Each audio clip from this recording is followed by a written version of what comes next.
What's going on, guys, and welcome back to the channel. Fantastic to have you guys here. Before we get into it, like, subscribe, you know this drill.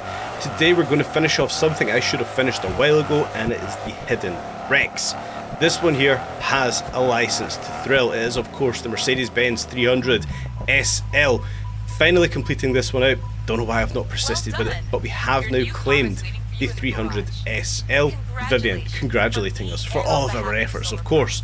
But I'm looking forward to this one. The recent classic car road trips spiking a lot of interest for myself because I personally use the Jaguar E-Type for these ones. But a lot of people are actually using the Mercedes 300 SL. When I seen this happen, I was like, you know what, it's time to get that completed off. I only had one left to find down here at the bottom of the map. Managed to claim it. Playing about with the Jaguar here, managing to claim the 300 SL. We can now push forward and see what the SL has in store for us. It is, of course, a bit of a cult car. I like having this concept in the game, being able to find our cars, so let's push forward and get into that Mercedes. Looking as glorious as it has here, I have, of course, went over, put some upgrades onto this one, but as we can see, 0 miles on the clock. This is going to be the very first time that I do drive the 300 SL. It sounds absolutely ridiculous. So let's actually just jump straight on. A little short drive here into the live events that we do have here. Let's put it up against some cars of its era. The likes of the Daytona, a little Beetle at the back there, a Countach, some interesting cars, the Alpine as well. We don't have a 4GT going up against us at this point, probably a good thing. But we'll launch the 300 SL off the line. Launches reasonably well. I have shortened the gear ratios here, trying to focus this more on acceleration. We're probably not going to hit any top speeds in the 300 SL here, but as we do come down into our first turn, let's see how the back end is on this one. It is actually a very lively back end indeed.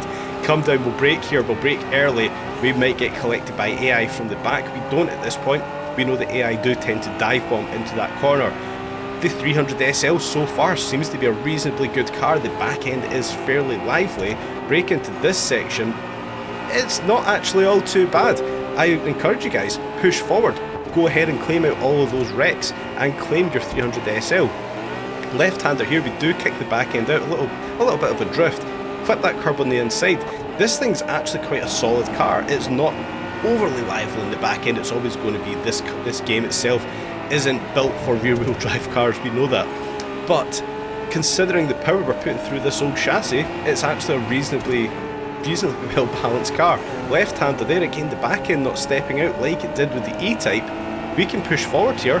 Acceleration's reasonably good in it also. Overall, what a fantastic car for the game to drop for us. Yeah, we have to work for it, we've got to find all of those wrecks. But like we can see, this thing's absolutely dropping the AI behind us. Negotiating turns fantastically well. It's very stable, it's good acceleration. It was a free car, probably 150,000 credits spent on it, applying everything we could possibly apply to it. Very, very impressed. We're probably going to take out a lamppost here. It's been a few minutes into the video, 3 or 4 minutes in, I had to take a lamppost out at some point, but we do cross the line in first place. We'll move on a little bit further here. The other live event that I did enjoy, live event race number 2. The other one, guys, absolutely pointless, soaking wet. We can't actually do anything fun with it, but we'll push forward with this one. Once again, we'll launch the SL off the line. Slightly damp road surface, but we can still be using slick tyres here. Another 300 SL trying to stick its nose up the inside, but we do manage to keep ourselves in first place, letting off the brakes into that turn. Right-hander here, we want to be a little bit cautious, but we can take a little bit of curb. We know this thing's fairly stable. Left-hander down into the right-hander here. We don't want to outbrake ourselves. We know this is quite a tight turn. We do take it cautiously, cut over the curb so the AI cannot dive bomb the inside of us on this domination race. The AI getting tangled up actually just behind us. I just noticed that on the minimap. Come down here, right-hander once again, don't want to outbrake ourselves, don't want to get dive bombed, trying to protect the inside line from the AI. We'll probably be doing the same here on this left-hander. Again, it's fairly tight, the AI. There is one AI car right on the back end of us, so we know we need to be clean and tidy here. A lot better balanced was the 300 SL than the E-Type just a couple of videos ago through that little section, and they're probably going to be the same here. We're going to take out our lamppost, guys. It's tradition on the channel that we take out a lamppost at least once in every race.